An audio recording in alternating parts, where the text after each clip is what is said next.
Back on Inside Tennessee, John? Dave, as the freshman, want to put you under the spotlight for just a second. First of all, we talked at the top about the caucus meeting tomorrow. I'm sorry, where are you thinking? Keep him or not have him be the House Speaker anymore? I haven't had any discussions with any people to make a decision yet. So, I need to be in the meeting. It's like the educational savings account changed every day we looked at it. It's like the online betting changed every time they drug my fellow representative back to the floor. It was a different bill until we got to where it was, and then you voted one way or the other. I'm not trying to put words in your mouth, but you don't have a gut reaction already in terms of whether you think he should be the leader anymore? I hope I do not reflect that. Okay. Now, as the freshman, what were some of your takeaways from this first part of the session, if you will? It's an extremely hectic experience. I had to take my wife's watch because not as a counselor billing every 6 minutes. I had a place I had to be every 15 minutes. I had to have that synced with my cell phone. The state gave me an iPad and I also took my laptop. So there's a lot of coordination that takes place getting to where you're a subcommittee or a committee or where you're presenting a bill. I was the first freshman with the first bill to appear on the floor.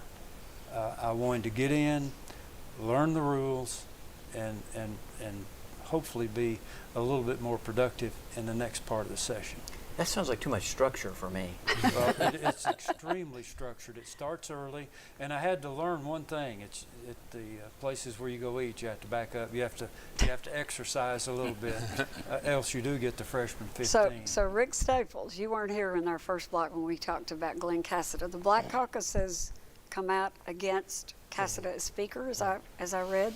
Where are you on that? We had several meetings with the Speaker right after Cade Cawthorn had resigned. Then when he appointed Scott Gilmer, we had another meeting. Then we also had a meeting with the Speaker 5.5 hours Monday, just based on where he was and some of the comments that we made and he made and some questions. So we decided to come out that it's just best for he to step down, and that's just based upon the fact that Tennessee, we're trying to recruit businesses, families, students, and right now we're looking like we're coming from the 1930s and 40s, the old South, and so we have to clean that up. Tennessee is doing and has done some great things, and that's not getting the attention that it deserves. Unfortunately, it's getting a lot of negative attention. We need to move forward in a positive direction, and we need to really start doing some bipartisan things to show how great this state is and the great work that we've done. It's time for us to fix this, move forward, and put this behind us. Under 30 seconds here, but Senator McNally, we leave you with the last word. Do you think the Republicans in the House will deal with this quickly, and this will be a non-story by the start of session in the 2020? I hope they would. I hope they would. One never knows.